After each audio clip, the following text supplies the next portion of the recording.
What is the true measure of a person's worth?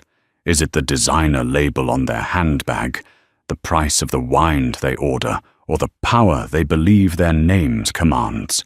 For one wealthy socialite, a casual evening out was meant to be another opportunity to assert her superiority. She chose a quiet waitress as her target, unleashing a torrent of insults to amuse her friends. But she made one catastrophic mistake. She never stopped to ask who the woman serving her food truly was. In a world where appearances are everything, she was about to learn that the person you mistreat most might be the one who holds all the power. The Azure Lantern was not merely a restaurant. It was a sanctuary woven from memory and ambition.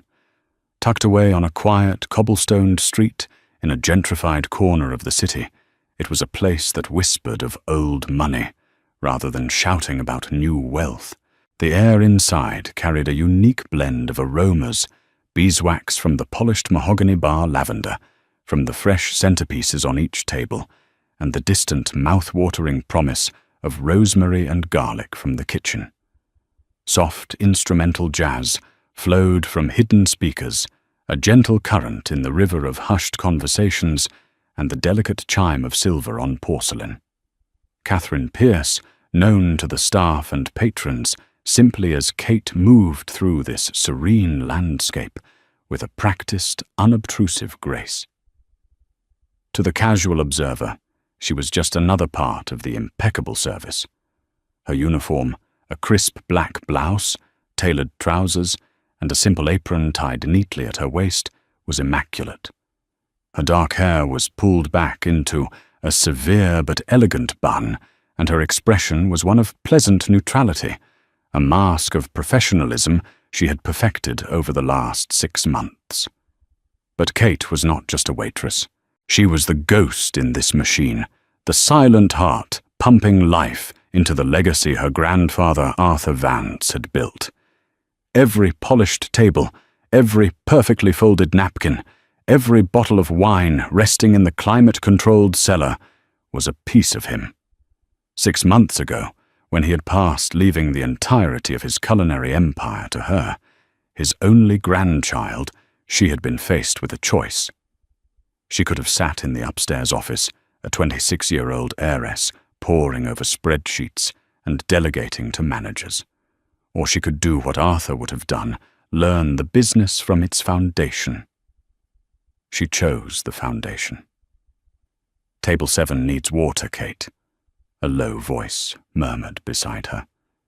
It was Mr. Henderson, the general manager, a man whose loyalty to her grandfather had seamlessly transferred to her.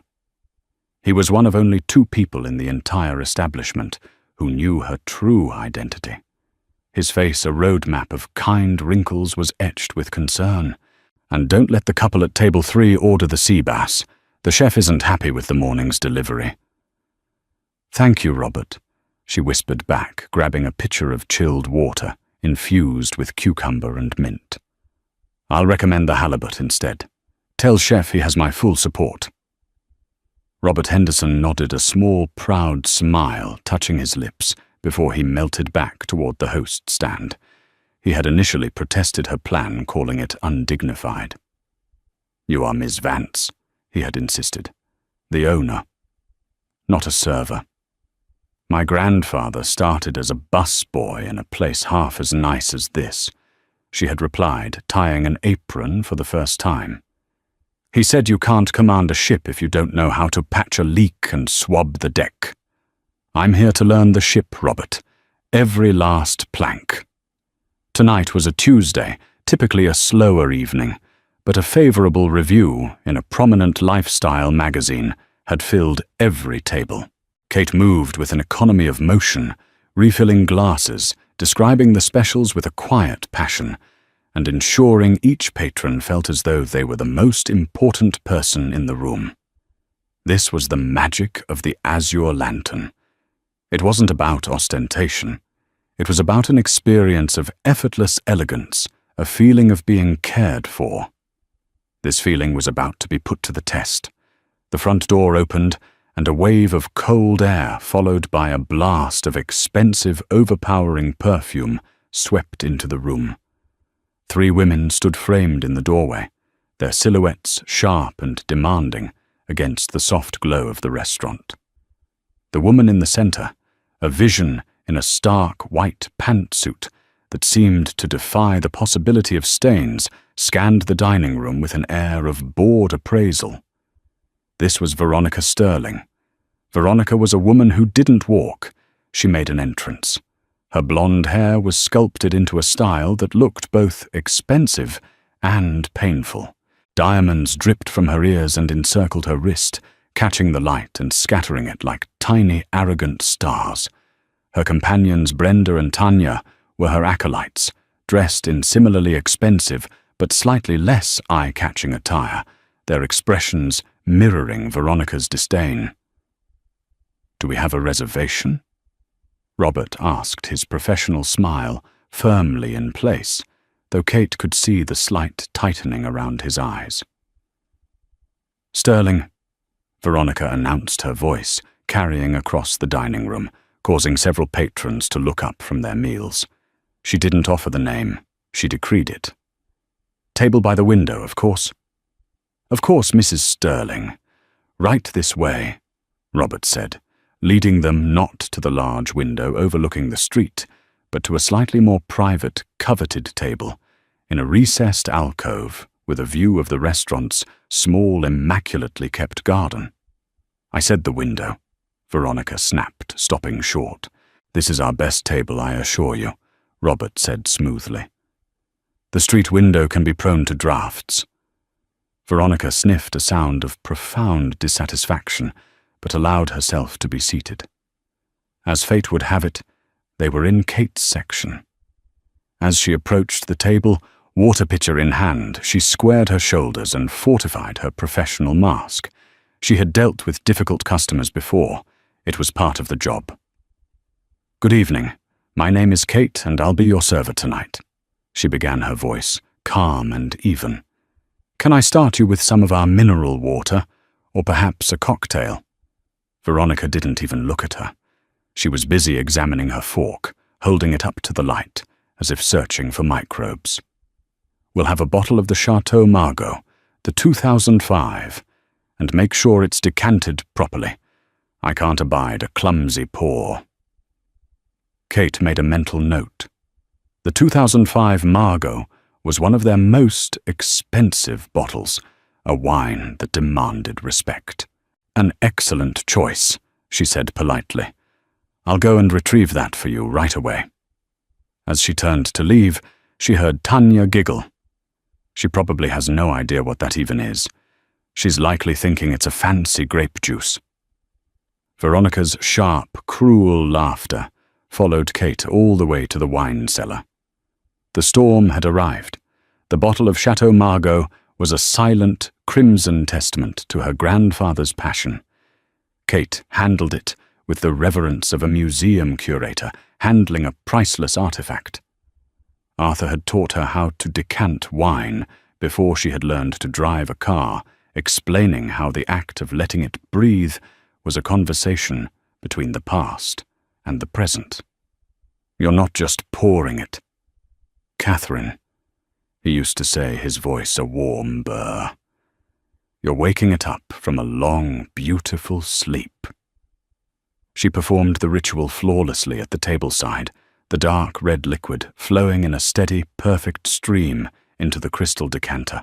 She left a small amount in the bottle, with the sediment a sign of a careful pour. Veronica watched her every move, her eyes narrowed into slits, searching for any mistake, any tremor of the hand that she could seize upon. Finding none, she seemed to grow even more irritated. "Finally," she said, as Kate poured a small tasting amount into a glass. Veronica swirled it with an exaggerated flourish, stuck her nose deep into the glass, and took a theatrical sip. She held the wine in her mouth for an uncomfortably long moment before swallowing. "It's acceptable," she conceded, as if granting a royal pardon. "You may pour for my friends." Kate did so, her movements fluid and efficient. As she placed the decanter in the center of the table, her sleeve brushed against a bread plate. It didn't move, it didn't even rattle, but Veronica recoiled as if she'd been struck. "Good heavens, watch what you're doing!" she exclaimed, her voice sharp enough to cut glass. "This jacket is custom-made. I'd hate for a clumsy waitress to ruin it before I've even had my appetizer." "My sincerest apologies," Kate said, her voice betraying no emotion, though a hot coil of anger tightened in her stomach. She retreated, allowing them a moment to peruse their menus. From a discreet distance, she watched them. Veronica dominated the conversation, her voice a constant, condescending drone, punctuated by the shrill laughter of her two companions. They weren't there to enjoy a meal. They were there to perform with Veronica, as the star and the restaurant staff, as her unwilling props. When Kate returned to take their order, the true onslaught began. "What do you recommend?" Brenda asked, though she was looking at Veronica for approval. Before Kate could answer, Veronica waved a dismissive hand. "Don't ask her. What would she know about fine dining? She just carries the plates. We'll have the lobster thermidor for 3, and tell the chef not to overcook it. I find that chefs in these quaint little places often get flustered with expensive ingredients. Our chef is classically trained and has extensive experience," Kate replied, keeping her tone perfectly level. "I am confident the lobster will be prepared to your satisfaction." Veronica raised a perfectly sculpted eyebrow. "Are you now? How reassuring. A confident waitress." She turned to Tanya. "Isn't that sweet? She's defending her kitchen staff. Such loyalty. It's a shame it's so misplaced in a dead-end job like this." The words were designed to sting, and they did. Not because Kate believed them, but because they were an insult to the very people who had been like family to her since she was a child.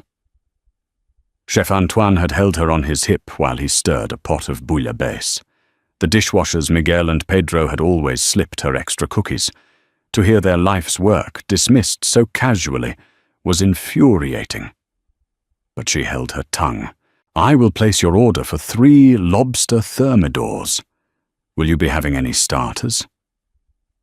"Just bring more of this bread," Tanya said, gesturing to the half-empty basket.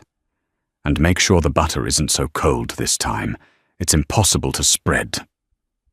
The evening devolved into a series of petty complaints and veiled insults. The lighting was too dim. The music was too loud. Then it became too soft. The water wasn't cold enough. Another table was laughing too boisterously. With each complaint, Kate would respond with a polite, "I'll see what I can do," and a calm demeanor that seemed to fuel Veronica's cruelty. It was as if Kate's refusal to break was a personal challenge. The conversation at Veronica's table was a toxic brew of gossip and judgment, all of it loud enough for Kate and the surrounding tables to hear.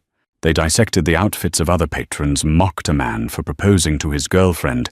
So cliché, Veronica had declared and complained about the state of the world from their gilded perch. At one point, Veronica beckoned Kate over with an impatient flick of her wrist. "You, waitress." Kate was at her side in an instant. "Yes, ma'am."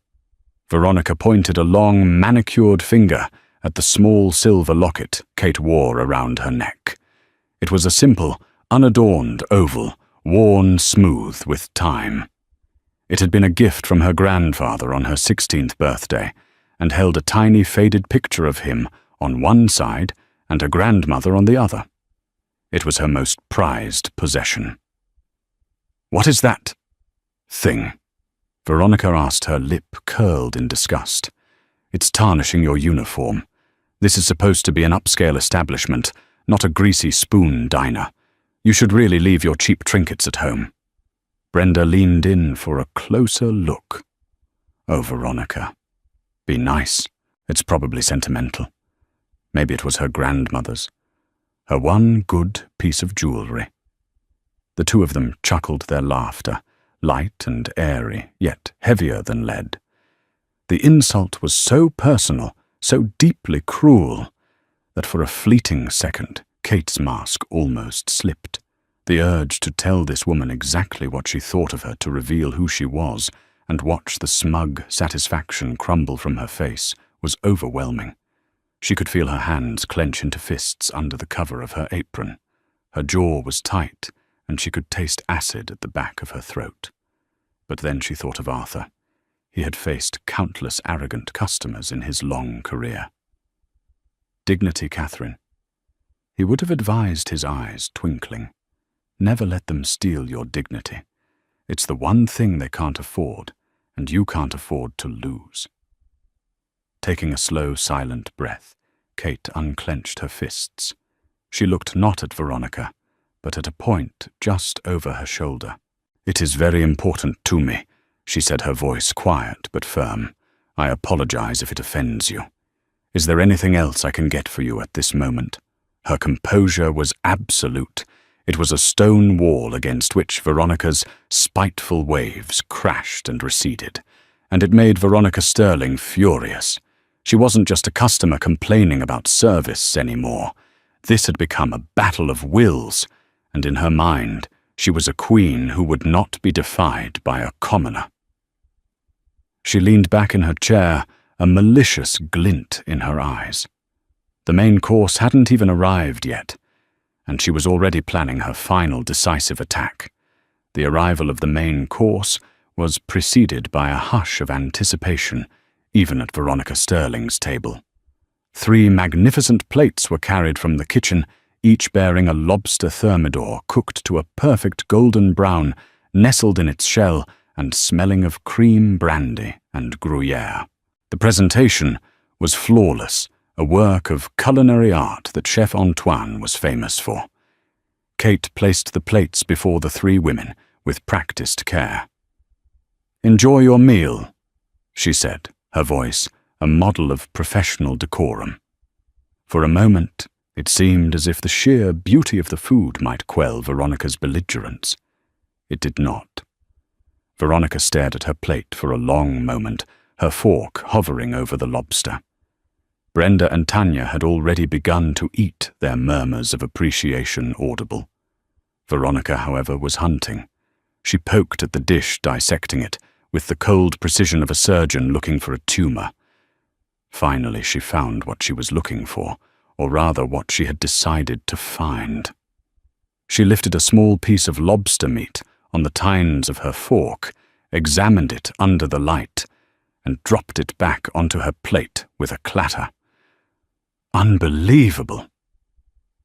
She sighed loud enough to turn heads at the neighboring tables. She pushed her plate away. Completely and utterly unbelievable. Kate was at her side instantly. "Is there something wrong with your dish, ma'am?" "Something wrong?" Veronica's voice rose in theatrical disbelief. "Something wrong. This lobster is rubbery. It's tough and stringy. It's an insult to the magnificent creature it once was. I've had better seafood from a frozen food aisle." Brenda and Tanya immediately stopped eating, their faces masks of concern, though they had just been praising the food moments before. "Mine is a little chewy now that you mention it," Tanya offered weakly. "It's a disgrace," Veronica declared, her voice now carrying across the entire dining room. The low hum of conversation faltered as patrons began to watch the unfolding drama. This was exactly what she wanted an audience. "I'm very sorry to hear that," Kate said, her training kicking in. "I can have the kitchen prepare another one for you immediately. And wait another half hour while my friends finish their meal? I don't think so." Veronica scoffed. "I don't want another one. I want to know how a restaurant with this reputation can serve something so patently awful. It's false advertising is what it is." She stood up her chair, scraping loudly against the polished floor. Her voice, already loud, became a shrill proclamation. "I want to see the manager, right now. This level of incompetence is simply staggering. And you," she said, jabbing a finger directly at Kate, "you are the face of that incompetence, standing there with your blank expression and your cheap little necklace. Do you even have an ambition beyond refilling water glasses? Does it not occur to you to strive for something more? Or is this the best someone like you can ever hope to achieve? The insult was no longer just about the food or the service. It was a character assassination delivered on a public stage. Kate felt the stares of the other diners like physical blows. She could see pity in some eyes, amusement in others. Her cheeks burned with a heat that had nothing to do with the warmth of the dining room. She felt small, exposed, and utterly furious. The line had been crossed. This was no longer about a difficult customer. It was about a cruel woman attempting to destroy another person's dignity for sport. "I demand to see your manager," Veronica repeated, her voice reaching a crescendo. Or is he hiding in the back, too ashamed to face his customers? "I will get him for you," Kate said, her voice dangerously quiet. The mask of the professional waitress was cracking, and the steel of Catherine Vance was beginning to show through. She turned to walk away, her body rigid with suppressed anger. "Oh, and when you do," Veronica called after her, a final venomous shot. "Tell him his hiring standards are abysmal. Perhaps he should consider hiring people with a bit more substance." This place was supposedly founded by a man of taste, Arthur Vance. He would be rolling in his grave if he knew his legacy was being tarnished by minimum-wage nobodies. That was it. The mention of her grandfather's name, used as a weapon in this petty, cruel game, was the final straw. Kate stopped dead in her tracks. Every instinct screamed at her to turn around, to unleash the truth like a thunderclap. The words were on the tip of her tongue. He was my grandfather. And this is my restaurant. She took a deep, shuddering breath, her back still to the table. She could feel Robert Henderson moving toward her from the host stand, his expression a mixture of anger and alarm. She gave him a subtle, almost imperceptible shake of her head. Not yet. This had to play out. But before she could turn, before Veronica could deliver another tirade, the heavy oak door of the restaurant swung open again. The man who entered was not loud or ostentatious, but his presence seemed to suck all the air out of the room. He was tall, dressed in a perfectly tailored charcoal suit, with silver hair and a face that was stern but not unkind. His eyes, sharp and intelligent, swept across the dining room, taking in the scene with a quick, comprehensive glance. Veronica Sterling's tirade died in her throat. Her jaw, which had been working so furiously, hung slightly agape. The color drained from her face, replaced by a flush of panicked recognition. The man was Lawrence Blackwood, a notoriously private real estate tycoon, and more importantly, in this context, the city's most respected and feared unofficial food critic. His quiet endorsements could make a restaurant, and his displeasure, rarely expressed, but powerfully felt, could break one. He was a man Veronica Sterling had been desperately trying to get a meeting with for months, hoping to secure his investment in her husband's latest commercial development project, and he had just walked in on the ugliest, most undignified public display of her life. Lawrence Blackwood's presence shifted the restaurant's atmosphere as dramatically as a sudden change in barometric pressure precedes a storm. The simmering tension of Veronica's tantrum was instantly replaced by a thick, expectant silence. Diners who had been openly staring now averted their gazes, pretending to be engrossed in their menus. The staff stood a little straighter. Even the soft jazz music seemed to hold its breath. Blackwood's gaze swept the room once more, his expression unreadable. He took in the scene, the pushed-away plate of lobster, the two sycophantic friends, looking deeply uncomfortable, Veronica Sterling, frozen mid-harangue, and Kate standing with her back to him, her posture rigid with a tension that spoke volumes. Robert Henderson, seeing his opportunity, stepped forward. "Mr. Blackwood, good evening. We weren't expecting you." A last-minute decision? Robert Blackwood's voice was a low, pleasant baritone that commanded attention without demanding it. I was hoping for a quiet meal. It appears I may have chosen the wrong evening for it. His eyes flickered meaningfully toward Veronica's table.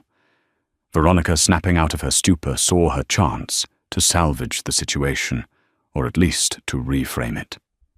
The predator of a moment ago was gone, replaced by a victim desperate for sympathy from a person of influence. She forced a strained, brittle smile onto her face. "Mr. Blackwood Lawrence, what a surprise!"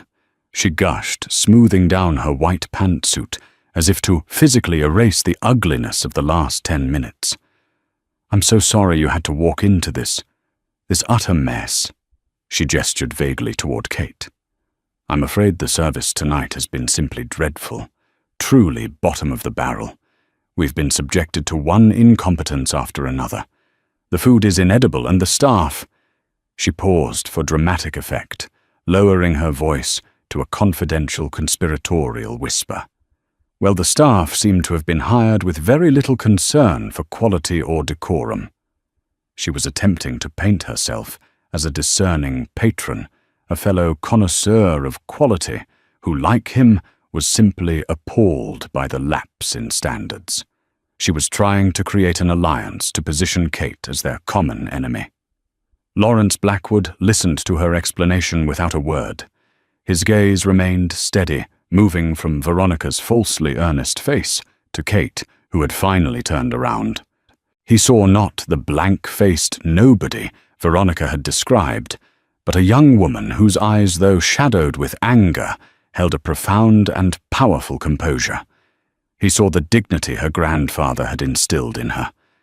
He ignored Veronica's outstretched hand and took 2 steps forward, stopping directly in front of Kate. He looked at her, and a flicker of something warm and familiar entered his eyes, a look of recognition and deep respect. "Catherine." He said, his voice soft but clear, easily carrying in the silent room.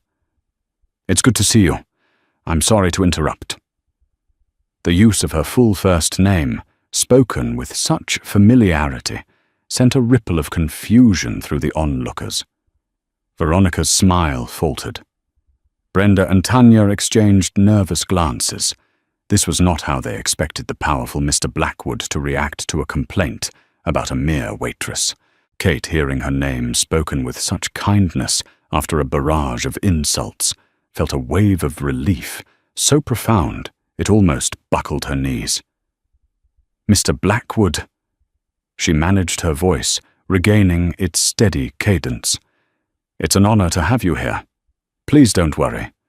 It was just a small disagreement." Blackwood's eyes twinkled slightly. "A small disagreement." From the sound of it upon my entry, it seemed rather more significant. He glanced pointedly at Veronica's plate. "I trust Mrs. Sterling's concerns are being addressed." Veronica saw her opening and seized it. "They are not," she insisted, stepping forward. "This waitress was being entirely unhelpful. She refused to take my complaint seriously."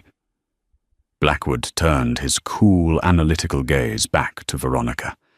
He let the silence hang in the air for a moment, making her squirm. "That seems unlikely," he said finally. His words were quiet, but they landed with the force of a judge's gavel.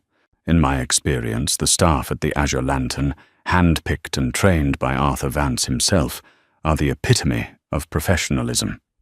He paused, letting the name hang in the air. Arthur was a dear friend of mine for over 30 years. He spoke of little else but this restaurant, and the standards he worked so hard to maintain. Standards I see upheld every time I dine here. Veronica's face was a canvas of warring emotions, confusion, panic, and a dawning, sickening horror. She was starting to feel the ground shift beneath her feet, the solid foundation of her arrogance beginning to crumble. The name Vance had been mentioned again, but this time It was linked to a personal friendship with the very man she was trying to impress. She didn't understand the connection, not yet, but the first threads of a terrible realization were beginning to weave themselves together in her mind. She looked from Blackwood's stern face to the calm, composed waitress he had called Catherine, and a cold dread began to seep into her bones. The room remained cloaked in a stunned silence. Veronica Sterling felt like an actress on a stage who had suddenly forgotten all her lines. The script she had written for the evening one, where she was the powerful, discerning protagonist, was being systematically torn to shreds before her very eyes. Arthur Vance was a friend of yours. She stammered, trying to regain some semblance of control. She latched onto this piece of information, hoping it could still be used to her advantage. Well, then you of all people must understand he would be horrified by this. The service, the food. Lawrence Blackwood held up a hand, a simple gesture that nonetheless silenced her immediately. He did not look at her. His attention was still focused entirely on Kate. Arthur spoke of you often in his final months, Catherine. Blackwood continued, his voice resonating with warmth and sincerity.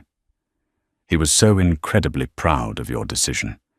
He said it was exactly what he would have done. She has my blood in her veins, Lawrence, he told me, but more importantly, she has the heart of a restaurateur. The puzzle pieces were now scattered all over the floor, and Veronica was desperately trying to fit them together. Catherine, Arthur Vance. Proud of your decision. What decision? The decision to become a waitress. It made no sense. Her mind, so accustomed to a rigid social hierarchy, could not process the information. She finally found her voice, though it was thin and reedy. I don't understand. Why are you talking to her about Arthur Vance? A small, sad smile touched Lawrence Blackwood's lips. He finally turned his full attention to Veronica, and for the first time, she saw not just indifference in his eyes, but a clear, cold disappointment.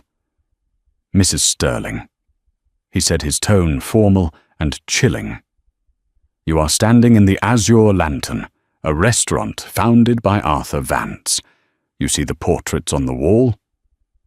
He gestured to a series of beautifully framed photographs depicting a smiling, white-haired man at various stages of the restaurant's construction and success. That is Arthur. Veronica nodded dumbly. Of course she knew that.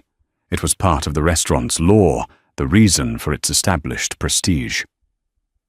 And this, Blackwood said, turning back to Kate with an air of quiet presentation, is Catherine Vance, Arthur's granddaughter, and since his passing the sole inheritor and owner of this establishment. The words dropped into the silent dining room like stones into a perfectly still pond. The resulting ripples of shock were palpable. Brenda and Tanya gasped audibly. The nearby diners who had been trying to feign disinterest were now staring openly, their mouths agape. Robert Henderson, standing near the host stand, allowed a slow, satisfied smile to spread across his face. But the full force of the revelation hit Veronica Sterling like a physical blow. She staggered back a step, her hand flying to her chest. Her face, already pale, turned a ghastly shade of white. "Owner," she whispered the word barely audible. It was a question, an accusation, and a plea all at once. Her eyes darted from Blackwood to Kate, searching for any sign that this was some sort of elaborate, cruel joke. She saw no joke in Kate's eyes. The calm, professional mask of the waitress was gone. In its place was the cool, appraising gaze of an owner. The quiet woman she had spent the last hour tormenting, the nobody, whose life she had dismissed as a dead end, was the proprietor of this entire world. The woman whose cheap locket she had mocked was wearing a priceless heirloom from the very founder Veronica had invoked. Her mind raced, replaying every insult, every condescending remark, every sneer. "Do you know who I am?" she had implicitly demanded all evening. Now the question was turned back on her with devastating force. She had insulted Catherine Vance's staff, her food, her uniform, her ambition, her character, and most unforgivably, her grandfather's legacy. And she had done it all in front of Lawrence Blackwood, the one man whose respect she craved more than any other in the city. "No," Veronica breathed, shaking her head in denial. "It can't be. You're a waitress." Kate took a single step forward. Her posture had changed. She stood taller, her shoulders squared, no longer the subservient employee, but the woman in charge. The apron still tied around her waist seemed less like a uniform and more like a symbol of her commitment. "For the past 6 months, yes, I have been—" Kate said, her voice devoid of the tremor Veronica expected. It was as clear and steady as a bell. "My grandfather taught me that you cannot lead people whose work you do not understand and whose challenges you have not faced. I am here to learn to honor his legacy from the ground up." She paused, her eyes locking with Veronica's. "And tonight, Mrs. Sterling, you have been my most educational lesson." The word educational was delivered with such icy precision that it cut Veronica deeper than any shout could have. The glimmer of truth had become a blinding, horrifying light. The silence that followed Kate's words was profound, broken only by the distant clatter of a pan in the kitchen. Veronica Sterling stood rooted to the spot, her world tilting on its axis. The entire evening replayed in her mind, but now in a horrifying new light.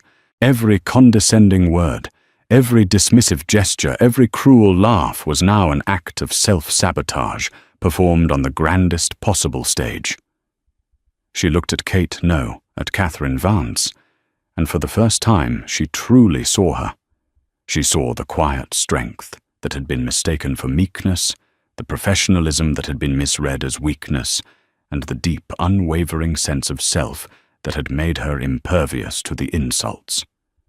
She had been trying to bully a queen who had chosen for a time to walk among her subjects. Brenda and Tanya, sensing the catastrophic shift in power, began to subtly distance themselves from Veronica, their expressions shifting from sycophantic support to outright horror.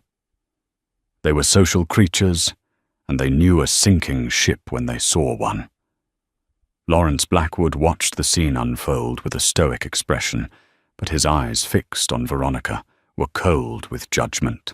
He had witnessed her true character, unfiltered and ugly, and it was clear no business deal would ever be on the table between them now. The Sterling name in his mind was now synonymous with vulgarity and cruelty. It was Kate who finally broke the spell. She moved with a newfound authority, no longer a waitress in her section, but the commander of her ship.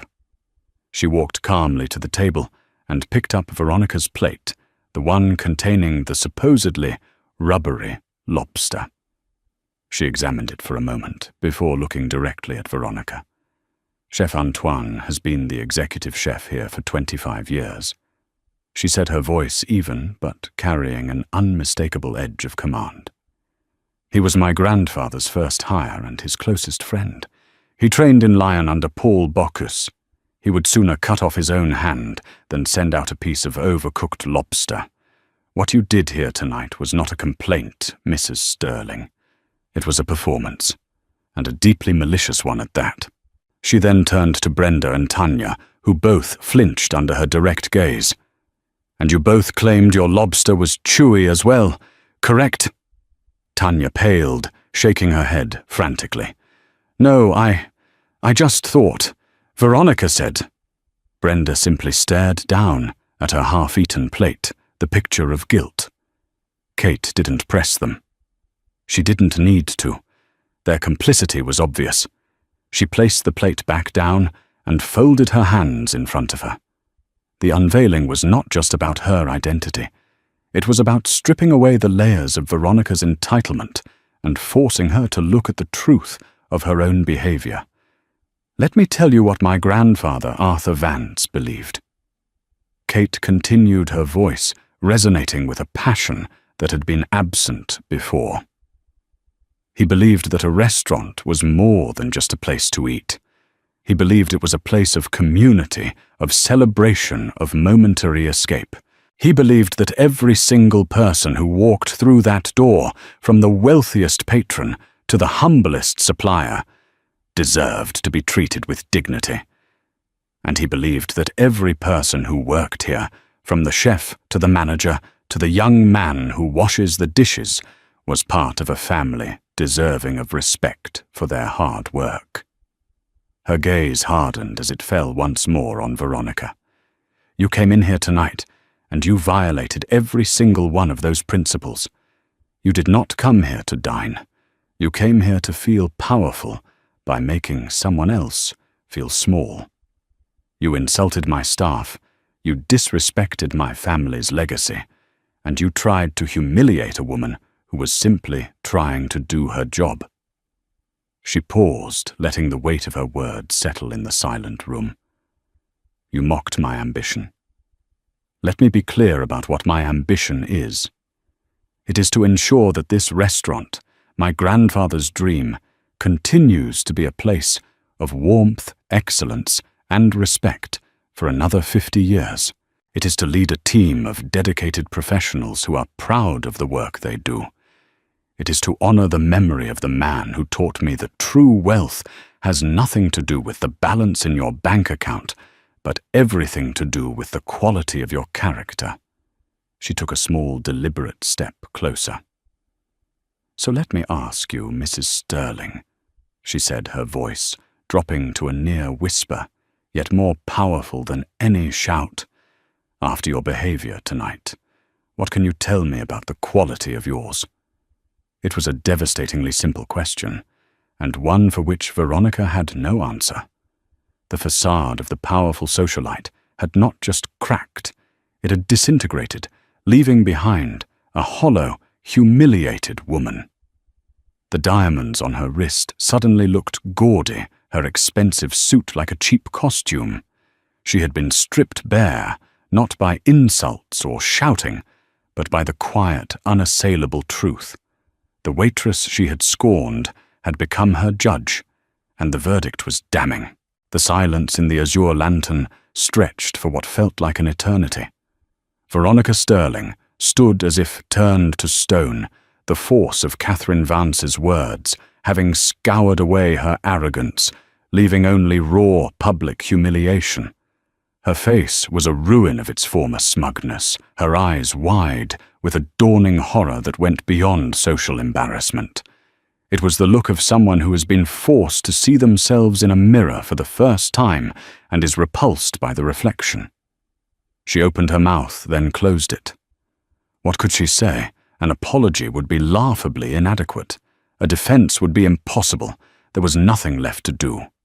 Without another word, she turned her movements stiff and clumsy. She fumbled for her purse on the chair, her hands shaking so badly she could barely grasp it. She didn't look at her friends, at Lawrence Blackwood, or at Catherine. She simply fled, a blur of white fabric and shattered pride, pushing through the heavy oak door and disappearing into the night. Brenda and Tanya, left in the wreckage, scrambled to follow. They threw down enough cash to cover their portion of the meal and scurried out like frightened mice, not daring to make eye contact with anyone. The moment the door closed behind them, a collective sigh seemed to pass through the dining room. The oppressive tension vanished, replaced by a low murmur of conversation. Several patrons caught Catherine's eye and offered small, respectful nods. One older gentleman at a nearby table raised his wine glass in a silent toast. Lawrence Blackwood walked over to Catherine. "Your grandfather would have been prouder than ever tonight, Catherine," he said, his voice full of genuine warmth. "You handled that with a grace and strength that he would have admired immensely." "Thank you, Lawrence," she said, a real smile finally gracing her lips, though it was tinged with exhaustion. "I appreciate you being here." I have a feeling you would have managed just fine without me, he countered with a knowing look. Now, if you're not too busy, I believe I still need a table for one. A genuine laugh escaped her. Of course. Robert, she called out, her voice, once again that of the owner. Please find Mr. Blackwood our best table. His meal tonight is on the house. I wouldn't dream of it, Blackwood insisted. Please, Catherine said, her tone leaving no room for argument. Allow me. It's the least I can do for a friend of the family. As Robert Henderson led a smiling Lawrence Blackwood to his table, Catherine took a deep breath, the adrenaline of the confrontation slowly beginning to fade. She caught the eye of her staff. The busboys, the other servers, the bartender. They were all looking at her with a new level of awe and respect. She wasn't just the boss's granddaughter anymore. She was their leader, one who had worked alongside them and had defended their collective dignity with a quiet and terrible power. She walked towards the kitchen, pushing through the swinging doors. Chef Antoine stood there, a massive man with a fierce expression that melted the moment he saw her. I heard everything, he said, his French accent thick. That woman. Incroyable. He wiped his hands on his apron and pulled her into a surprisingly gentle hug. Arthur would be beaming. You have his femme appetit. I have his family, she corrected softly, leaning into the embrace for a moment. Thank you, Antoine. Later that night, long after the last guest had departed and the lights had been dimmed, Catherine stood alone in the center of the silent dining room. The tables were clear, the chairs were neatly stacked, and the air was still. She ran her hand along the cool, polished surface of the mahogany bar her grandfather had installed himself. The past 6 months had been about learning inventory service patterns and payroll, but tonight had taught her something more. It had taught her about the nature of power, the fragility of pride, and the enduring strength of character. Veronica Sterling wielded her wealth like a weapon, using it to inflict pain and assert dominance. But her power was an illusion, crumbling at the first contact with genuine authority. The authority that came not from money, but from integrity, hard work, and a legacy of respect. Catherine took the silver locket from around her neck and opened it, looking at the tiny faded photograph of her grandfather. His eyes seemed to twinkle back at her from across the years. She had done more than just learn the business. She had truly understood his soul. The azure lantern was safe. Its legacy was secure, and its owner, no longer in disguise, was finally ready to lead. The following morning, Catherine arrived at the azure lantern an hour before the prep cooks. The sun was just beginning to cast long golden shadows down the cobblestoned street, and the city was still stretching itself awake. It was the same time she had arrived every day for the past 6 months, but today everything was different. She wasn't wearing the black uniform trousers and blouse. Instead, she wore a simple but elegant navy blue dress and low heels that made a soft, decisive click on the pavement. She carried not an apron, but a leather-bound journal filled with her grandfather's notes. She was no longer arriving to work in the restaurant. She was arriving to lead it. She let herself in with her own key, the sound of the lock tumbling, echoing in the quiet space. The dining room was serene in the morning light, a silent stage awaiting the evening's performance. The air smelled of lemon polish and yesterday's wine. For a moment, she felt a pang of nostalgia for the simple anonymity of being Kate the waitress. There was a purity in the straightforward tasks, folding napkins, polishing silverware, the satisfaction of a perfectly timed service. But that chapter was over. The events of last night had forced her hand, accelerating a transition she had expected to be months away. Robert Henderson was already in the upstairs office, a small, cluttered room that smelled of old paper and strong coffee. He looked up as she entered, and a wide fatherly smile spread across his face. He stood immediately. "Miss Vance?" He said, the name still sounding slightly formal between them. "Good morning." "Robert, please," she said, placing her journal on the corner of the heavy oak desk. "It's Catherine. It always has been." "Of course," he said, his eyes twinkling. "Force of habit. I must say, Catherine, the phone has been ringing off the hook all morning. A few cancellations from Mrs. Sterling's circle, which is no great loss. But we've had more than 24 new reservation requests. Word travels fast in this city.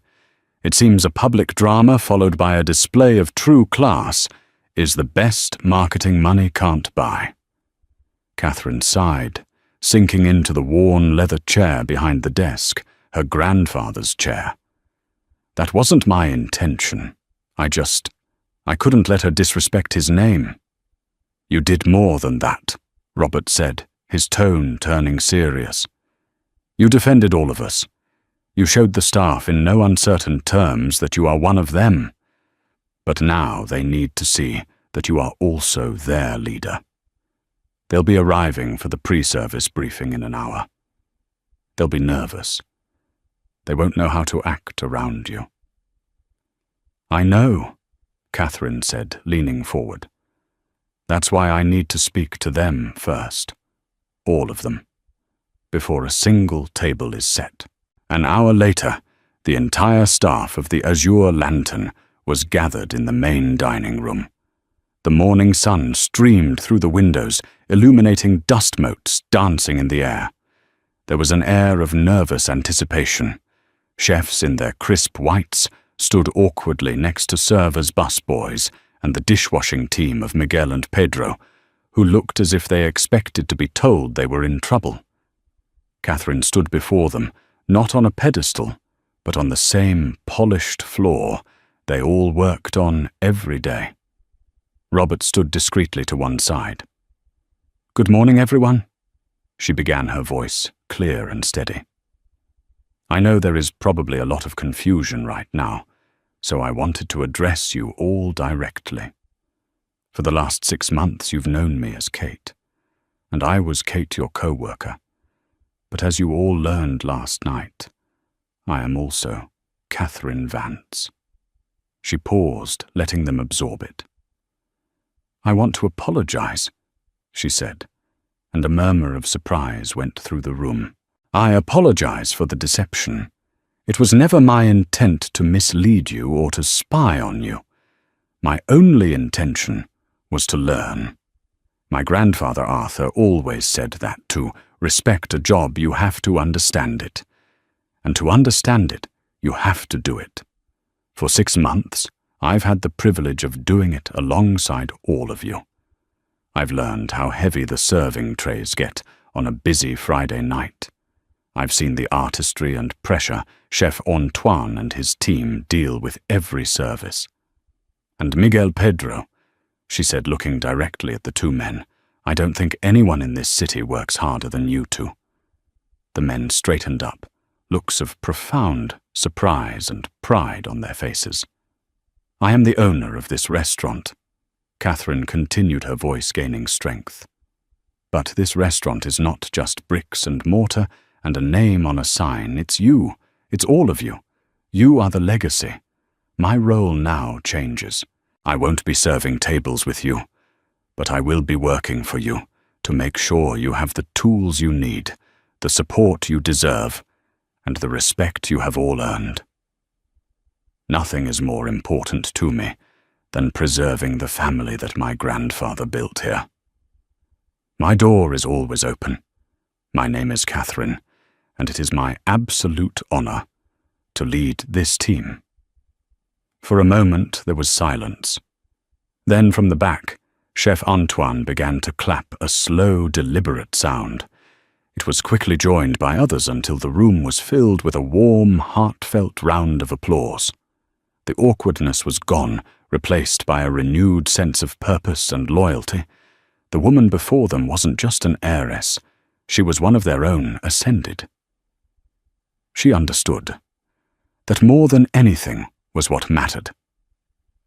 This story is a powerful reminder that true worth isn't displayed, it's embodied. We've all encountered people like Veronica Sterling, who measure life by price tags and believe their status gives them the right to belittle others. And perhaps we've all known a Catherine Vance, a quiet, hard-working individual whose true strength and value lie hidden just beneath the surface. Her story teaches us to look beyond appearances, to question our own judgments, and to remember that the person serving our coffee or packing our groceries might possess a depth and character we can only imagine. Respect costs nothing, but its absence can cost you everything. If this story of justice and hidden strength resonated with you, please take a moment to hit the like button and share it with someone who might appreciate the message. And don't forget to subscribe to our channel for more real-life stories that will inspire, entertain, and to make you think. What are your thoughts? Let us know in the comments below. Power can be worn like a $1,000 suit, sharp, loud, and demanding attention. For the titan of industry Sterling Vance, it was the only kind he understood. But sometimes power is quiet, worn like a simple waitress's uniform, observing the world from the shadows. On one fateful evening, these two worlds collided. He unleashed his fury on a server over a spilled glass of wine, a brutal display to put a nobody in her place. He had no idea that this quiet waitress held a secret that would not only cost him his dignity, but shatter the very foundations of his empire. This is the story of how a single act of arrogance ignited an epic downfall. The Gilded Sparrow was not merely a restaurant, it was a testament to old New York money, a sanctuary carved out of mahogany and hushed ambition. The air itself seemed curated thick with the scent of beeswax, aged leather, and the subtle tantalizing aromas wafting from a kitchen that operated with the precision of a Swiss watchmaker. Every piece of silverware was polished to a mirror shine, every crystal glass was free of the slightest smudge, and every member of the staff moved with a rehearsed, almost silent grace. It was a place where deals were sealed with a handshake over a bottle of 1982 Chateau Margaux, and reputations were built or broken between the appetizer and the main course. Into this meticulously controlled environment, Serafina Ross, known to her colleagues simply as Sarah, was an anomaly. For the past 3 weeks, she had been learning the intricate dance of a high-end waitress. She wasn't the most experienced, but she was by far the most observant. She saw the nervous tick of the young banker in corner booth, Seven trying to impress his clients the way the formidable matriarch at table 3 subtly controlled her family's conversation with the slightest narrowing of her eyes, and the lonely widower at the bar who ordered the same single malt scotch every night, nursing it as if it held the ghost of a shared memory. Sarah learned the menu until she could recite the origin of every ingredient. She learned the wine list, understanding the subtle difference between a Bordeaux from the left bank versus the right. Most importantly, she learned to be invisible a phantom in a crisp black uniform there, to anticipate a need before it was spoken, to fill a glass, without interrupting a sentence, to be a seamless part of the restaurant's perfect machinery. Her colleagues, most of whom had been working there for decades, were initially wary of the newcomer. She was quiet, diligent, and had a strange calmness about her that was unsettling in the high-pressure environment. She never complained about difficult customers or long hours. She just watched, learned, and absorbed everything. Tonight, a palpable tension hummed beneath the restaurant's usual quiet dignity. Mr. Peterson, the restaurant's manager for 25 years, scurried between tables, his brow perpetually damp with sweat. The Gilded Sparrow had recently been sold, The previous owners, the Devancourt family, had been forced to part with their legacy after a series of financial misfortunes. The new owner was an enigma, a name whispered, with a mixture of fear and curiosity, Nathaniel Harrington. No one had met him. All they knew was that he was a titan of a different sort. New money, a portfolio that spanned from tech startups to sustainable energy, and a reputation for being both brilliant and unconventional. The staff feared a culling, a modernizing sweep that would render their decades of traditional service obsolete. Sarah, however, felt a different kind of pressure. Her purpose here was deeper than just earning a paycheck.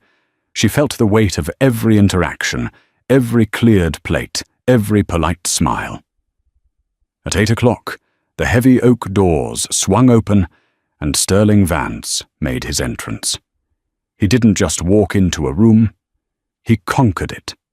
Tall, impeccably dressed in a custom-tailored suit that probably cost more than Syrah's car. He had a face that belonged on the cover of a business magazine, sharp, jaw-piercing grey eyes, and an expression of supreme, unshakable confidence. He radiated an aura of impatient power that made people instinctively step out of his way. On his arm was Bianca, a woman who seemed molded from the same expensive clay, her dress shimmering her laughter, sharp and artificial. Mr. Peterson practically materialized at Sterling's side, his posture bowing with deference. "Mr. Vance, a pleasure. Your usual table is ready, of course. It had better be." Peterson Sterling said, his voice a low baritone that cut through the ambient chatter. He scanned the room with a critical eye, as if appraising its assets and finding them wanting. "And I want the 95 Lafitte. Make sure it's been decanted for exactly 1 hour. Not 59 minutes, not 61. I sent a reminder this afternoon. Did you get it?" "Yes, of course, Mr. Vance." Immediately Peterson stammered, already snapping his fingers at a passing sommelier. Sarah was assigned to their section. A senior waiter, Thomas, gave her a look of pity. "Good luck," he muttered under his breath. He once sent back a steak because he claimed he could hear the cow's regret. And he wasn't joking. Sarah simply nodded, her expression unreadable. She approached the table, her notepad in hand. "Good evening. My name is Sarah, and I will be your server tonight. May I start you with some water?" Sterling didn't even look at her. He was busy scrolling through something on his phone, his thumb moving with aggressive speed. Bianca, however, gave Sarah a slow, dismissive once-over, her eyes cataloguing the simple uniform, the plain but neat bun of her hair, and the absence of expensive jewelry. The assessment ended with a faint, condescending smirk. "We'll have sparkling, San Pellegrino, with lemon, not lime, and the slices must be thin. Last time they were wedges."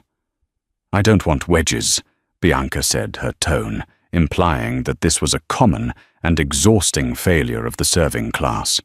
Of course, Sarah replied, her voice even. She made the note and retreated, feeling the weight of their dismissive energy like a physical cloak. She returned with the water, served it precisely as requested, and waited. Sterling was still engrossed in his phone. "Are you ready to order, or would you like a few more moments?" she asked politely. Sterling finally looked up from his phone, and his grey eyes fixed on her for the first time. It was not a look of acknowledgement, but of annoyance, as if a piece of furniture had just spoken. "Are we ready, Bianca?" he asked, not breaking his gaze from Sarah. "I'll have the seared scallops to start, and then the Dover sole," Bianca announced. "And for you, sir?" Sarah asked, turning her attention to Sterling. He held her gaze for a beat too long, a subtle power play. "I will have the Wagyu tartare. And for my main, the ribeye. It is to be cooked medium rare. But I mean a true medium rare. A warm red center. If I see even a hint of pink, pushing towards medium, or if it's cool in the middle, it's going back." Is that understood?" "Perfectly," Sir Sarah said. "A warm red centre." She repeated the order back to them flawlessly, her memory sharp. As she turned to leave, Sterling's voice stopped her. "And you," he said, his voice laced with a cold authority. "Try to keep up. This is not a diner. We're on a schedule." Sarah paused, her back still to him. She took a quiet breath, composing herself against the sting of his rudeness. She turned her head slightly, meeting his gaze over her shoulder. "Your satisfaction is my priority, sir," she said, her voice betraying no emotion. She then walked away, her steps measured and deliberate, leaving a wake of arrogant silence behind her. She could feel his eyes on her back, cold and appraising, utterly unaware that the woman he saw as a mere functionary, a temporary obstacle in his evening, was observing him with an intensity and purpose he could never possibly comprehend. The storm was gathering, and a single bottle of red wine was about to become its catalyst. The first course proceeded with a tense, unspoken precision. Sarah delivered the scallops and the tartare, placing them on the table with the delicate care of a bomb disposal expert. Sterling inspected his dish, prodding the raw meat with his fork, as if searching for a flaw. Finding none, he gave a curt, dissatisfied nod and began to eat. Bianca, for her part, regaled Sterling with stories of corporate takeovers and office politics, her voice a constant high-pitched hum in the otherwise serene atmosphere. Sarah moved around them like a ghost, refilling water glasses, clearing plates, always silent, always efficient. The sommelier, a nervous man named Jean-Luc, approached with the 1995 Chateau Lafite Rothschild. He presented the bottle to Sterling with the reverence of a priest presenting a holy relic. The 1995 Mr. Vance. "Decanted for precisely 1 hour as you requested." Sterling waved a dismissive hand, not even looking at the label. "Just pour it." Jean-Luc's hands trembled slightly as he poured a small amount into Sterling's glass. Sterling lifted it, not to savor the aroma, but to inspect the color against the candlelight with the cold eye of a diamond appraiser. He swirled it once aggressively, then took a sip. He didn't swallow immediately, letting the wine sit on his palate, while his face hardened into a mask of deep displeasure. "Is this a joke?" he asked, his voice dangerously low. Jean-Luc paled. "Sir, is there a problem?" "A problem," Sterling echoed, a cruel smile touching his lips. "This wine is cool. It's not cellar temperature. It's refrigerator temperature. Did you chill it? Do you have any idea what over-chilling does to the tannins in a first-growth Bordeaux? It seizes them up, strangles the bouquet. This is an $8,400 bottle of wine, and you've treated it like a cheap rosé. Get it away from me." "My deepest apologies." Mr. Vance Jean-Luc stammered, his face ashen. He quickly retreated with the bottle, and decanter looking utterly defeated. Bianca placed a hand on Sterling's arm. "Darling, don't let them ruin our evening. They're just incompetent." "It's the principle of the thing," Sterling muttered, his eyes scanning the room for Mr. Peterson. "It's a lack of respect. For the wine, for the customer, for the entire institution of fine dining." Sarah, standing by her service station, a dozen feet away, had heard every word. She felt a knot of anger tighten in her stomach. It wasn't just the arrogance. It was the casual cruelty, the way he wielded his knowledge not for appreciation, but as a weapon to belittle and humiliate. The main courses were ready. Sarah picked up the 2 heavy plates, her focus absolute. She approached the table, just as Mr. Peterson arrived, wringing his hands. "Mr. Vance, I cannot apologize enough for the error with the wine. We are sourcing another bottle from our reserve cellar immediately. There will be no charge, of course." Sterling waved him away with contempt. "Just get it right this time." Sarah stepped forward to place Bianca's Dover sole before her. Then she turned to place the ribeye in front of Sterling, and in that precise, fateful moment, a busboy rushing from the kitchen with a heavy tray stumbled. To avoid a full-on collision, he lurched to his left, bumping hard into Sarah's arm, just as she was setting the plate down. It was a moment of horrifying slow motion. The heavy ceramic plate tilted. The perfectly cooked medium-rare ribeye resting in a rich Bordelaise sauce slid. It wasn't a catastrophic spill, not a full plate on his lap. It was worse. A single thick, dark red rivulet of sauce cascaded from the edge of the plate landing, directly onto the crisp white cuff of Sterling Vance's immaculate, custom-made shirt. A collective gasp seemed to be sucked from the air around the table. The busboy froze his face, a mask of pure terror. Mr. Peterson looked as if he might faint. For a heartbeat there was absolute silence. Sterling Vance looked down at the crimson stain spreading slowly across the starched fabric of his cuff. He didn't move. He simply stared at it, his jaw tightening until the muscle bulged. Then very slowly, he lifted his gaze from his ruined shirt and fixed it on Sarah. The look in his eyes was not just anger, it was pure, unadulterated venom. "You," he began, his voice a whisper that was somehow louder than a shout. "You clumsy, incompetent fool."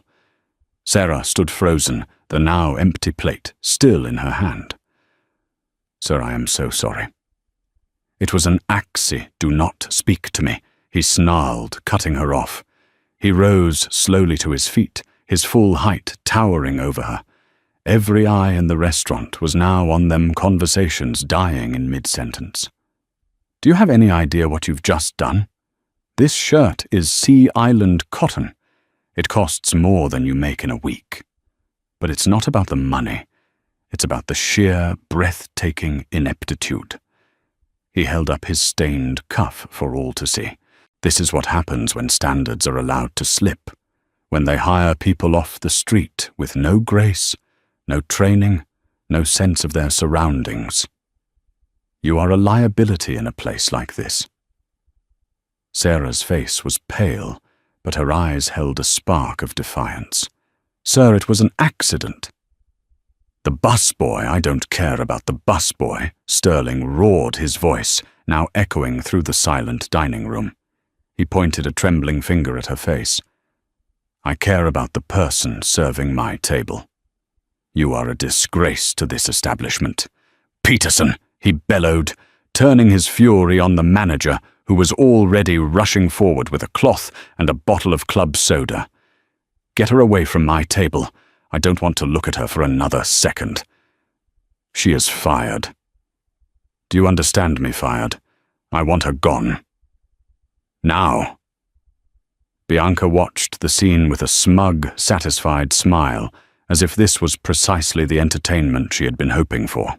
The young busboy had already vanished, likely hiding in the kitchen, convinced his career was over. Mr. Peterson looked from Sterling's furious face to Sarah's calm, yet strained expression. He was trapped. To defy a customer like Sterling Vance was professional suicide. "Miss," he said to Sarah, his voice pleading, "please, just go to the back." Sarah didn't move. She looked directly at Sterling, her voice quiet, but clear, cutting through the tension. "So your shirt can be cleaned. Your behavior, however, has left a permanent stain on this restaurant tonight." The audacity of her statement hung in the air, stunning everyone into silence. Sterling's face, already red with anger, darkened to a deep purple. He took a step closer to her, his fists clenched at his sides. "You insolent little... Who in the hell do you think you are?" He seethed, his voice dropping back to a menacing hiss. "You are nothing. A nameless face serving me food. You exist in my world for the next 90 minutes, and then you disappear. You have no right to speak to me, let alone pass judgment on me." He turned back to Peterson. "I am not asking you, Peterson. I am telling you. Fire her, or I will make it my personal mission to to destroy this restaurant. I will write reviews, I will speak to my contacts, and I will ensure that by this time next year, this place is a boarded-up relic. Is that clear?" The threat was not idle. Everyone knew the power Sterling Vance wielded in the city. Mr. Peterson, his face slick with sweat, finally broke. He looked at Sarah, his eyes filled with a mixture of pity and desperation. "Sarah, please just go. Clock out. We'll talk tomorrow." It was a dismissal, a capitulation. Sterling Vance had won. He smirked, a look of triumphant cruelty on his face as he watched Sarah. He expected her to scurry away in tears, broken and humiliated. But she didn't. She simply held his gaze for a long moment, a silent promise passing in that look. Then, with a quiet dignity that was more powerful than his rage, she placed the plate she was still holding onto her service tray, turned and walked toward the kitchen, her back straight, her steps unhurried. She did not look defeated. She looked like a queen in exile, temporarily relinquishing her throne, but with every intention of returning to reclaim it.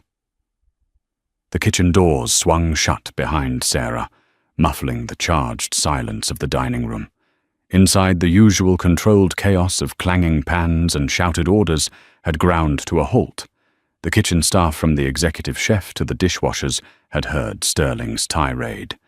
They looked at Sarah with a mixture of awe and pity. The young busboy who had caused the incident, a teenager named Leo, was huddled in a corner, his face buried in his hands. Sarah walked over to him and placed a gentle hand on his shoulder. He flinched, expecting a reprimand. "It wasn't your fault, Leo," she said, her voice soft but firm. "Accidents happen. What happened out there was not about a spilled sauce." Leo looked up, his eyes wide with disbelief and gratitude. "But he said you were fired. Because of me." "Mr. Vance does not have the authority to fire me," she stated simply, a statement of such quiet confidence that it momentarily silenced the entire kitchen. She patted Leo's shoulder once more. "Now pull yourself together. We have a service to finish." She untied her apron, folded it neatly, and placed it on a clean counter. Chef Antoine, a burly man with a fiery reputation, approached her, wiping his hands on his apron. "Mademoiselle Sarah," he said, his French accent thick with concern. "That man is a pig. What Peterson did, unforgivable. Do not worry. You are a good worker. I will speak to him." "Thank you," Chef Sarah replied, giving him a small, appreciative smile. "But I think it's best if I handle this myself."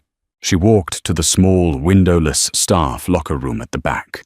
The adrenaline from the confrontation began to fade, replaced by a cold, clear sense of purpose. She wasn't just angry or humiliated. She was disappointed. She had spent the last 3 weeks observing the soul of the Gilded Sparrow, and tonight she had seen a rot at its core, a culture of fear that allowed the wealthy and powerful to act without consequence, and a management that would sacrifice its own staff to appease a bully. Her husband, Nate, had warned her this might happen. When they had acquired the restaurant, it was Sarah's idea to work there, incognito. "I can't fix a place if I don't know what's truly broken," she had argued. "Financial reports and customer surveys don't tell you about the culture, Nate. They don't show you the fear in a busboy's eyes, or the manager's willingness to crumble." He had been hesitant, worried for her, but ultimately he had trusted her judgment, as he always did. She pulled out her phone and stepped into the alley behind the restaurant. The city's cacophony, a stark contrast to the stifled atmosphere inside. The phone rang twice before he picked up. "Hey, you." Nate's voice was warm, a familiar comfort. "How's the front line? Still enjoying your secret mission?" "You could say it's been an eventful evening," Sarah said, a wry tone in her voice. She quickly recounted the entire episode from Sterling Vance's entrance and his complaint about the wine to the spilled sauce and his demand for her termination. She didn't embellish or dramatize. She reported it with the calm, factual clarity of an intelligence officer debriefing her commander. There was a long silence on the other end of the line. When Nate finally spoke, his voice had lost its earlier warmth, replaced by a steely edge. What's his name again? Sterling Vance, CEO of Vance Capital Acquisitions. Another pause. I know him. Nate said, his voice flat. We've crossed paths on a few deals. He's a shark. Thinks of people as assets or liabilities, nothing in between. And Peterson just let him fire you. He told me to clock out and go home, Sarah confirmed. He was terrified. Nate, Vance threatened to ruin the restaurant. He threatened our restaurant, Nate corrected her. The possessive pronoun sharp and deliberate. And he humiliated my wife. Sarah could picture him perfectly sitting in his study, his relaxed posture gone, his mind already working, connecting dots, formulating a strategy. He was a builder, not a destroyer like Vance, but when someone threatened what he loved, his response was swift and decisive. So what's the next move, he asked. The original plan was for you to observe for another week before we introduce ourselves to the staff. Sarah looked back at the kitchen door. She could hear the muffled sounds of the restaurant getting back to its rhythm, but she knew it was a fragile piece. The staff would be walking on eggshells, and Mr. Peterson would be sweating bullets, wondering what to do with her tomorrow. The plan has changed, Sarah said, her voice filled with a new resolve. The observation phase is over. We can't fix a culture of fear by hiding in the shadows. We need to turn on the lights, all of them. When tomorrow morning, call a mandatory all-staff meeting, 9 a.m. sharp. Tell them the new owner will be there to address the future of the Gilded Sparrow. And Mr. Vance Nate asked a hint of what was to come in his tone. Oh, he'll be there too, Sarah said, a faint, determined smile playing on her lips, though he won't know it yet. I looked him up earlier this week, just out of curiosity since he's such a regular. Vance Capital has been trying to buy this entire block for redevelopment for the past 6 months. The Gilded Sparrow under the Devancourt was the last holdout. He probably thinks with a new, unknown owner he can finally push the deal through. Nate let out a low whistle. So his little power play tonight wasn't just about a shirt. It was about establishing dominance, softening the target before the kill. Exactly, Sarah confirmed. He was marking his territory. He just chose the wrong person to mark it on. Send him an invitation. Nate, from you, an urgent meeting to discuss a mutually beneficial real estate opportunity. Make it for 9:30 at the restaurant. A slow, appreciative smile was evident in Nate's voice. I see. You're not just turning on the lights, are you? You're setting a stage. The Gilded Sparrow has always been a theatre. Sarah replied, her eyes glinting in the dim alley light. It's time for a new play to begin, and this time we're writing the script. She ended the call feeling the last vestiges of her waitress persona slip away. The uniform felt like a costume now. She walked back inside, past the still nervous kitchen staff, and went to her locker. She changed out of the uniform and into her own clothes, simple jeans and a sweater, yet she wore them with an authority that had been absent before. As she walked out the back door and into the cool night air, she didn't look back. The era of the invisible waitress was over. Tomorrow, Seraphina Harrington, co-owner of the Gilded Sparrow, would make her debut. Nathaniel Harrington's office on the 54th floor of the Harrington Tower was the antithesis of Sterling Vance's world, where Vance's aesthetic was cold, hard-edged and ostentatious, all chrome, black marble and glass. Nate's was a sanctuary of warm woods, soft lighting and comfortable, well-worn leather chairs. The walls were lined not with awards or framed magazine covers, but with architectural blueprints of his projects, a sustainable community center in a low-income neighborhood, a state-of-the-art public library, a park built on reclaimed industrial land. A massive picture window offered a god's-eye view of the city, but Nate often sat with his back to it, preferring the human-scale plans on his desk. He was a man whose power was quiet. He didn't need to raise his voice, because when he spoke, people listened. He commanded loyalty, not through fear, but through respect and a shared vision. After the call with Sarah, he sat in the stillness of his office for a long time, the city lights twinkling below like a fallen galaxy. He wasn't just angry, he was offended on a fundamental level. He and Sarah had built their life and their businesses on a simple principle: value the person, not the position. From the janitor to the lead engineer, everyone had a name, a story, and inherent worth. Sterling Vance's worldview was a direct assault on that principle. He pictured Sarah standing there in her simple uniform, absorbing the vitriol of a man who saw her as less than human. He felt a surge of protective fury, but he quickly reined it in. Rage was Vance's tool. It was clumsy and imprecise. Nate's tools were strategy, patience, and the careful application of leverage. He picked up the phone and dialed his assistant, a preternaturally calm woman named Catherine. "Catherine, I need 2 things," he said, his voice level.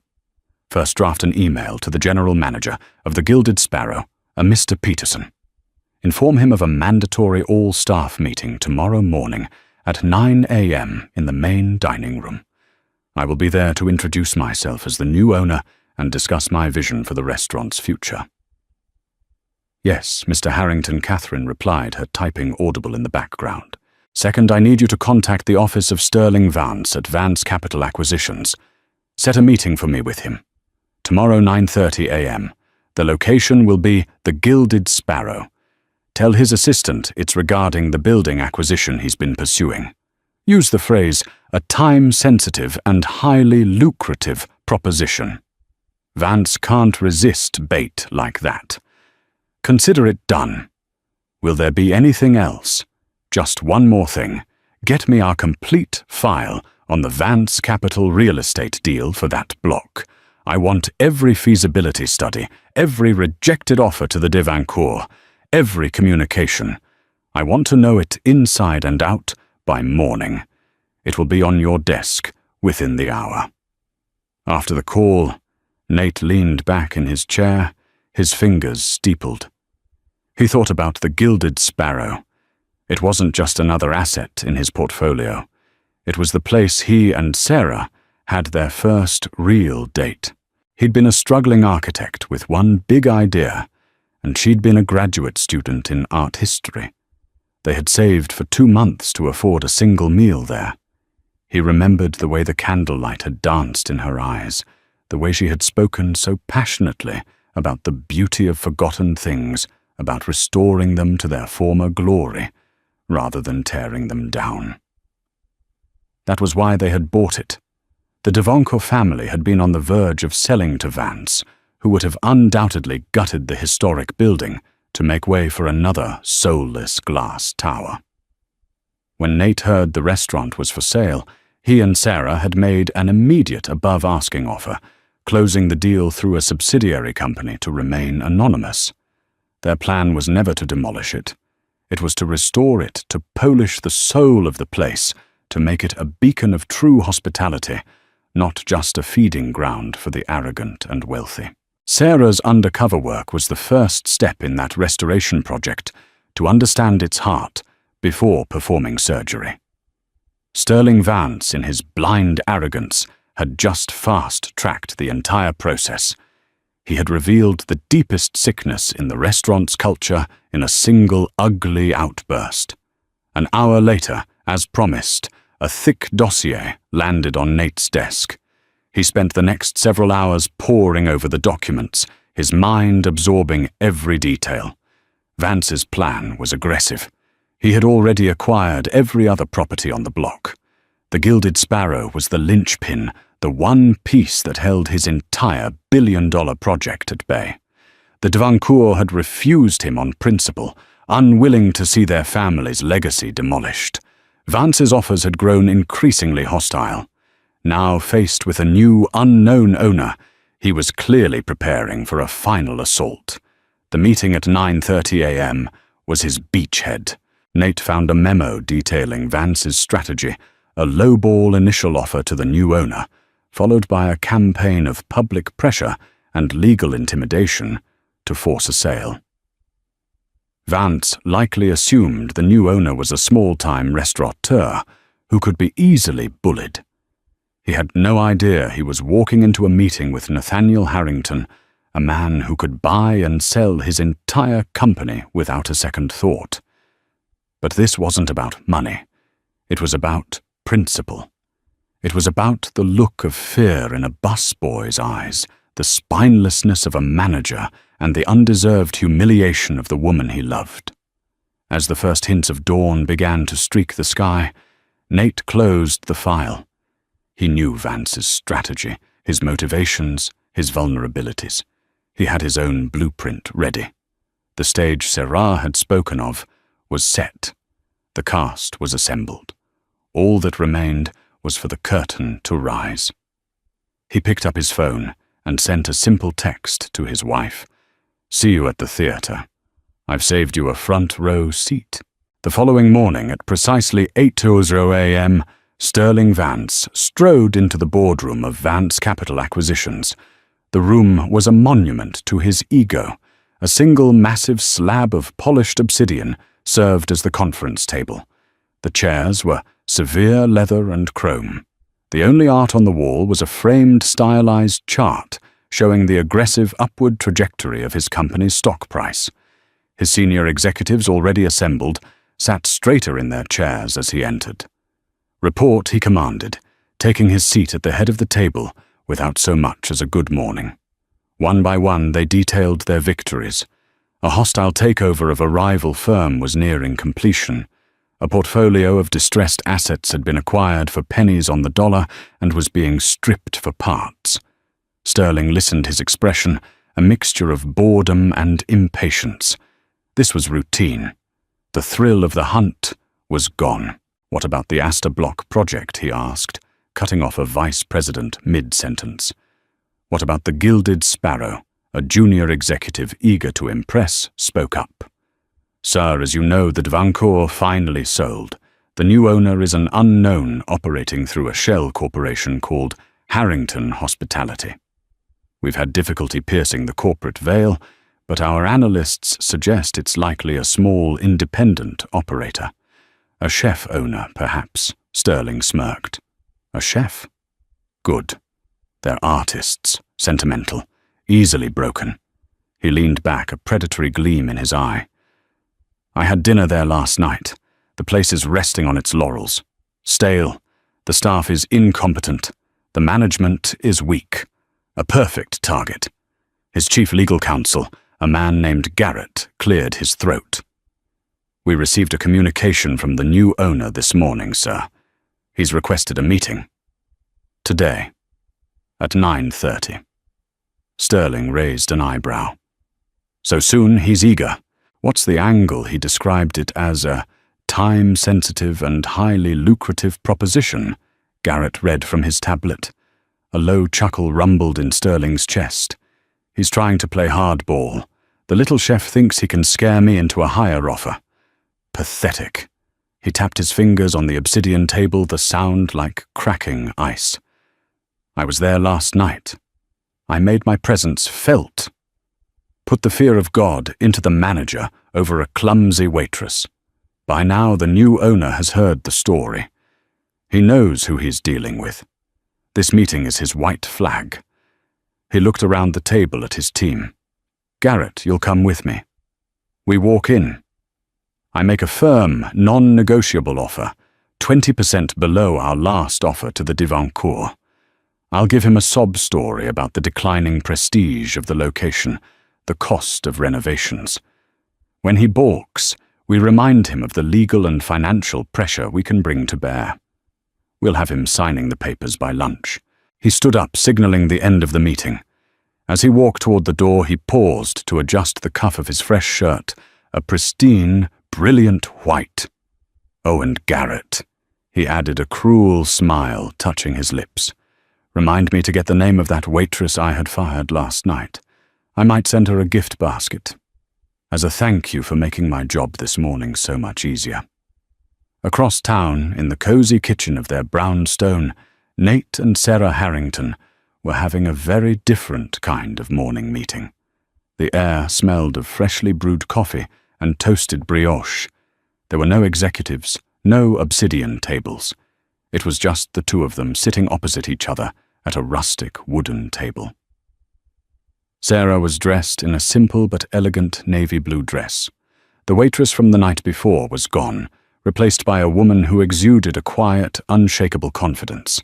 She was recounting the names and personalities of the staff she had worked with: Thomas, the cynical but decent veteran waiter; Maria, the kindly hostess who remembered every regular's name; Leo, the terrified young busboy. "They're good people, Nate," she said, stirring her coffee. "They're just beaten down by a culture that's taught them the customer is always right, even when the customer is a monster. Peterson isn't an evil man. He's a weak one. He's so afraid of losing the history of the place that he's allowed its soul to corrode." Nate listened intently, nodding. He had the complete file on the Vance deal spread out on the table next to the butter dish. Vance thinks he's meeting a small-time operator he can intimidate. He has no idea that you're the reason we bought the place, or that I'm Harrington Hospitality. "He's walking into an ambush he laid for himself," Sarah said. "His arrogance is his Achilles' heel. He can't imagine a world where the waitress he humiliated holds any kind of power. To him, I was just part of the scenery." "Well," Nate said, reaching across the table to take her hand, "the scenery is about to bite back. Are you ready for this?" Sarah squeezed his hand, her gaze firm. "I'm not doing this for revenge, Nate. Revenge is what he would do. I'm doing this to send a message, to our staff, and to him. A message that decency isn't a weakness, and that respect is the most valuable currency we have. We're not just saving a building today. We're restoring its foundation." They finished their breakfast in comfortable silence, a partnership built on shared values and mutual respect. Theirs was an empire not of acquisitions and hostile takeovers, but of creation and restoration. While Sterling Vance was sharpening his knives for a kill, Nate and Sarah were preparing their tools for a groundbreaking. They left the house together, driving not in a chauffeured town car, but in their own modest electric vehicle. They were two architects on their way to inspect a new project, a project that began not with demolition, but with clearing out the rot that had been allowed to fester for far too long in the gilded cage of a restaurant they now called their own. The main dining room of the Gilded Sparrow was filled with an anxious energy. It was 8:55 a.m., and the entire staff, from the chefs in their starched whites to the dishwashers in their aprons, was gathered among the tables. They stood in nervous clusters, whispering amongst themselves. The news of a mandatory meeting with the mysterious new owner had sent a ripple of fear through them. Mr. Peterson stood near the front, dabbing his forehead with a handkerchief, his face a pasty shade of grey. He had spent a sleepless night, agonizing over the incident with Mr. Vance and the subsequent firing of Sarah. At precisely 9 o'clock, the main doors opened. The staff fell silent, turning in unison to see their new boss for the first time. Nathaniel Harrington walked in. He was not what they expected.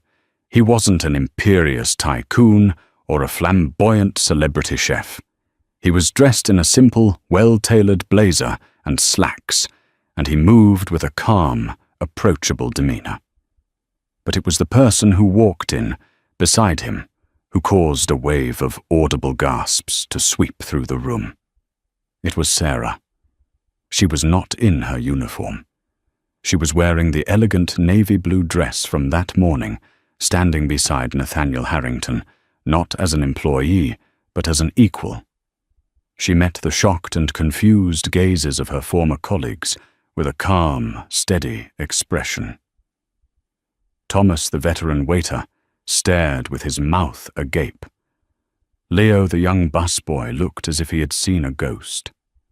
Mr. Peterson's face went from grey to a stark, bloodless white. He looked back and forth between Nate and Sarah, the horrifying truth beginning to dawn on him. Nate and Sarah walked to the front of the room. Nate stood before them, his hands clasped casually behind his back. "Good morning, everyone," he began, his voice filling the room. It was a calm, resonant voice without a hint of arrogance. "Thank you all for being here. My name is Nathaniel Harrington, and along with my wife, Seraphina." Harrington, he gestured to Sarah, whose nod of acknowledgement sent another shockwave through the staff. "We are the new owners of the Gilded Sparrow." The room erupted in frantic whispers. His wife? The waitress from last night was the owner's wife. The implications of the previous evening's events settled over them with the weight of a physical blow. Nate held up a hand, and the room fell silent again. "I know you have many questions, and I promise we will answer them. We bought this restaurant because we love it. We love its history, its character, and most of all the potential for what it can be. A place known not just for its food, but for its unparalleled hospitality, and for the respect with which it treats both its guests and its staff." He paused, his eyes sweeping over the crowd, finally landing on Mr. Peterson, who seemed to shrink under his gaze. "My wife has spent the last 3 weeks working alongside you all, not to spy, but to understand, to learn from you, to see what makes this place tick, and to identify where we can be better." And last night, his voice hardened slightly. She received a masterclass in what is broken here. At that moment, the front doors of the restaurant swung open again. Sterling Vance, followed by his lawyer, Garrett, strode in. He was early for his 9:30 meeting, a classic power move to catch his opponent off guard. He saw the assembled staff and the man speaking at the front and smirked. "Apologies for the interruption." Sterling's voice boomed, dripping with false sincerity. "I seem to have walked into a staff meeting. I have a 9:30 with the new owner." Nate turned to face him. "You're right on time, Mr. Vance. I'm Nathaniel Harrington." "We spoke on the phone." Sterling's eyes widened slightly in recognition. He knew the name Harrington, of course. A major player. This was more interesting than he thought. His smirk returned undeterred. "Harrington. A pleasure. I was just telling my legal counsel that I'm very much looking forward to discussing the future of this property," he said, extending a hand. Nate ignored the hand. "We'll get to that. But first, you're part of this meeting now. You were the star of last night's show, after all. It's only fitting you be here for the reviews." A flicker of confusion crossed Sterling's face. He scanned the front of the room again, his gaze passing over Nate, and then landing on the woman standing next to him. And then he saw her. It was the waitress. The recognition did not hit him like a lightning bolt. It was a slow, creeping horror that drained the color from his face. His brain struggled to reconcile the image of the meek, uniformed servant from the night before with the poised, elegant woman standing beside the powerful Nathaniel Harrington. He looked at her, then at Nate, then back at her. The name echoed in his mind. Seraphina Harrington, the owner's wife, the woman he had verbally eviscerated, the woman he had called a clumsy, incompetent fool, the woman he had demanded be fired. His confident smirk vanished, replaced by a slack-jawed expression of pure shock. The air in his lungs seemed to evaporate. Every bit of his bravado, his arrogance, His carefully constructed sense of superiority crumbled to dust in that single devastating moment of recognition. "You," he whispered the single word barely audible. Sarah met his gaze, her expression not of triumph or malice, but of profound disappointment. "Me," she confirmed, her voice clear and steady. "Sterling Vance, the titan of industry. The boardroom shark, the man who prided himself on always being 10 steps ahead, was utterly and completely trapped." The theatre doors had been locked, the house lights were up, and he was the villain of the play, exposed for all to see. He had walked in, expecting to dictate the terms of a surrender, only to find he was attending his own execution. The silence in the dining room was absolute, thick with the weight of Sterling Vance's dawning horror. Every staff member stood as still as a statue, witnessing a power dynamic shift so seismically it felt as though the very floor was tilting. Sterling's lawyer Garrett looked utterly bewildered, glancing between his client's ashen face and the calm couple at the front of the room. Nate let the silence hang in the air for a long moment, allowing the full gravity of the situation to settle upon Sterling.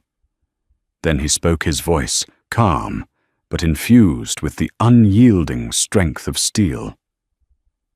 "Mr. Vance," he began, his gaze fixed on the shell-shocked man. "You came here today to make an offer on this building. You believe it to be the last piece of a puzzle for your new development project. You came here assuming you would be dealing with a small-time owner you could easily intimidate. Let me be unequivocally clear. This property is not for sale. Not to you. Not ever." He took a step forward, his focus unwavering. "But your real estate ambitions are not why we are here. We are here because of what happened in this room last night. You see, my wife and I believe that the foundation of any successful enterprise is respect. It's a simple concept, but one you seem to find profoundly difficult to grasp." He turned his attention to the assembled staff. "Last night, one of you was publicly humiliated, verbally abused, and wrongfully dismissed not because of a mistake, but to satisfy the ego of a bully. The mistake itself, a simple accidental spill, was trivial. The reaction to it was not. His eyes found Leo, the young busboy who was watching with wide, terrified eyes. "Leo, step forward."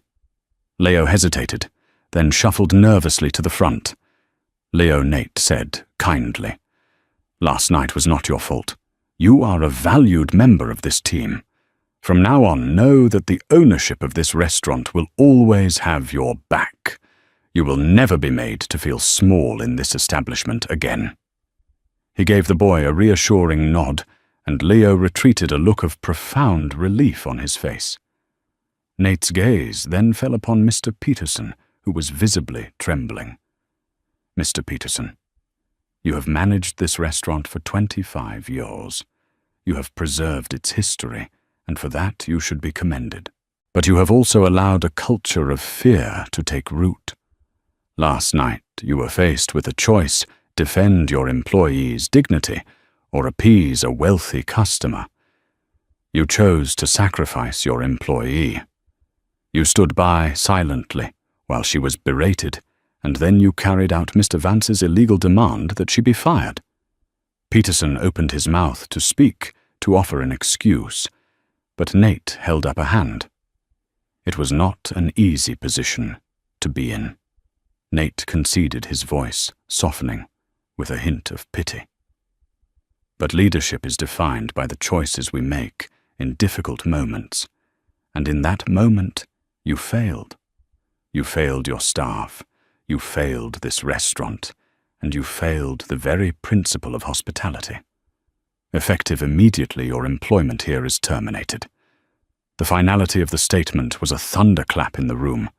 Firing a 25-year veteran was a powerful statement. Nate wasn't just pruning a leaf. He was cutting out what he saw as the root of the problem. Finally, Nate turned his full attention back to Sterling Vance, who had not moved his face a frozen mask of disbelief. "And now to you, Mr. Vance. You wanted my waitress fired. Instead, I have fired my manager for not protecting her from you. You threatened to destroy this restaurant. Instead, you have shown me exactly what I need to do to rebuild it. You see people like Sarah, people who serve you as nothing, nameless faces who exist only for your convenience." Nate walked slowly toward him, closing the distance between them until they were only a few feet apart. Sarah stood her ground, watching a silent partner in this dismantling. "Let me tell you who that nothing is," Nate said, his voice dropping to a low, intense level. "She is Serafina Harrington. She holds a master's degree in art history and is one of the most respected restoration consultants in the country. She is a board member on 3 major charitable foundations. She is my partner, my equal, and the heart of this entire enterprise.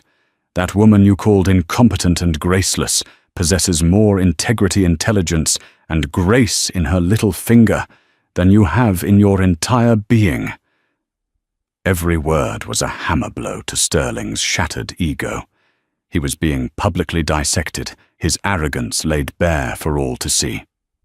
"Your offer for this building is rejected," Nate continued, his voice resonating with finality. "Your standing as a patron of this restaurant is revoked. You are no longer welcome here, and I would advise you to reconsider the way you do business, because the world is smaller than you think, and you never know who you might be talking to." Nate stepped back, standing beside his wife once more. The message was clear. The reckoning was over. Sterling Vance stood there for another moment, his face a maelstrom of humiliation and fury. He looked at Sarah, searching for a hint of triumph, of gloating, but he found none. He found only a calm, steady gaze that offered no quarter and no satisfaction. It was the gaze of a judge who had already passed sentence. Without another word, he turned on his heel and strode out of the restaurant, his lawyer scrambling behind him. The heavy oak doors swung shut, leaving behind a room full of stunned staff and the dawn of a new era. Sarah finally stepped forward, addressing the team herself for the first time as their new owner. "My name is Serafina Harrington," she began, her voice warm but firm. "What you witnessed today is the end of the old way of doing things. From this moment on, the Gilded Sparrow will be a place built on mutual respect. We will be a team. We will support each other. And we will provide the best service in this city, not because we are afraid of our customers, but because we take pride in our craft. The work of rebuilding begins today, and I am honored to be doing it with all of you." A tentative, then growing round of applause filled the room. For the first time in a long time, the air in the Gilded Sparrow wasn't filled with fear or tension, but with a fragile, yet powerful sense of hope. The gilded cage was broken, and its inhabitants were finally free to fly. In the end, this wasn't just a story about a mistaken identity. It was a story about the true nature of strength. Sterling Vance believed strength was loud, aggressive, and built on the fear of others. He learned in the most public and humiliating way possible that he was wrong. True strength is often quiet. It's the dignity of a waitress holding her ground. It's the resolve of a leader who values people over profit. And it's the unbreakable bond between two people who know that a real empire isn't built of glass and steel, but of respect and integrity. The Gilded Sparrow was just a restaurant, but on that day it became a classroom, and the lesson was one Sterling Vance would never forget. What did you think of this story? Have you ever witnessed someone in a position of power underestimate the person right in front of them? Let us know your thoughts and experiences in the comments below. If you enjoyed this story of justice and unexpected twists, please give this video a thumbs up. Share it with someone who needs to see it, and don't forget to subscribe to our channel for more real-life stories that will make you think.